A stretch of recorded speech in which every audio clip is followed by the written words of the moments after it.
A Noruega manteve suas taxas inalteradas. As projeções estão sendo rebaixadas. Minha convidada de hoje é Camila Wieland, analista da DNB, para analisar esses dados e mais outros da região nórdica. Camila, a Noruega manteve as suas taxas de juros inalteradas a 0,75%. Isso aconteceu em meio a um novo colapso do preço do petróleo, que desencadeou cortes em dezembro do ano passado e setembro deste ano. Esse resultado poderia ter ido em qualquer direção? O que isso significaria se eles adiarem os cortes até a primeira metade de 2016, como eles sugeriram na declaração?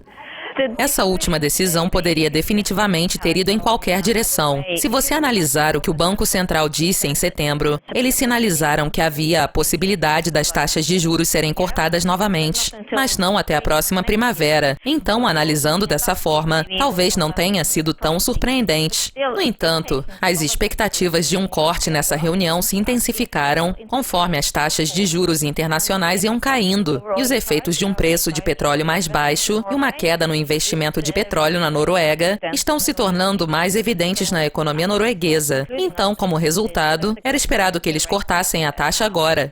Qual eles provavelmente não cortaram foi que o desenvolvimento até agora tem sido mais ou menos como esperado. E eles também estão sendo muito claros que querem proceder gradualmente com os cortes de taxa de juros. Um dos motivos é que eles temem que as taxas ainda mais baixas possam aumentar o risco dos preços de casas subirem rapidamente e de dívidas familiares mais altas. Isso poderia ser um risco novamente à estabilidade financeira.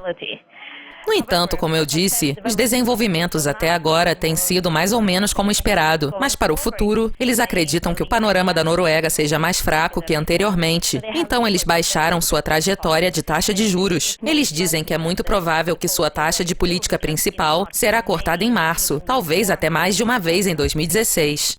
A vizinha Suécia também manteve as taxas inalteradas nesta semana. O Riksbank disse que está comprometido seriamente a atingir sua meta de inflação. E se mais ações forem necessárias para chegar lá, elas serão feitas. A decisão de taxa de juros dessa semana será suficiente para levá-los à sua meta de 2%? Se você analisar o prospecto da inflação na Suécia no momento, ela provavelmente irá subir na direção de sua meta no próximo ano, mas não se manterá ali. O motivo disso, se você voltar um pouco no tempo, a coroa sueca se enfraqueceu tanto no final do ano passado, quanto na primeira metade desse ano. E esse enfraquecimento ainda não foi passado para os preços. Isso vai levar a maiores preços de importados no futuro e, ao mesmo tempo, o crescimento do preço doméstico deve ficar estável. A inflação deve subir e provavelmente atingir cerca de 2% na primeira metade do ano que vem, mas isso deve ser temporário. Se você analisar os últimos meses, a coroa sueca se fortaleceu novamente. Isso pode, se pensarmos ainda mais para frente, ter um efeito reverso nos preços. Nós acreditamos que em 2017 e além, a taxa de inflação ficará novamente abaixo da meta.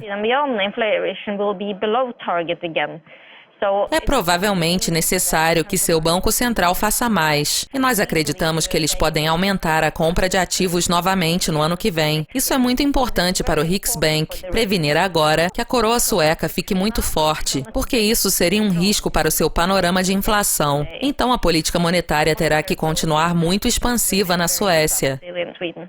Como as forças externas, como o BCE e a Reserva Federal, irão impactar os bancos centrais menores, como o da Suécia e o da Noruega? Para os países escandinavos, eles têm relações de comércio mais fortes com o euro. Então, as ações do BCE são, de longe, mais importantes. É mais importante que o BCE tenha feito mais em relação à política monetária e que irá manter a política monetária expansiva. Isso será importante para os bancos centrais escandinavos prevenirem as diferenças de taxa de juros, ou que diferenças nas políticas monetárias fiquem muito grandes, porque aí as moedas escandinavas podem se fortalecer. O que o Fed faz não é tão importante. No entanto, pode ter efeito indireto. Por exemplo, se taxas de juros mais altas nos Estados Unidos significam que o dólar vai se valorizar fortemente, por exemplo, se o euro se enfraquecer diante do dólar, isso será positivo para o crescimento na área do euro e para os prospectos de inflação. E assim, isso vai reduzir a probabilidade de que o BCE tenha que fazer mais em relação à política monetária. Essa foi Camila Villan, analista da DNB, analisando as últimas notícias da Noruega e da Suécia. Nossa entrevista chegou ao fim, mas você pode ficar atualizado e sabendo das últimas notícias clicando na Tucascope TV. Até mais!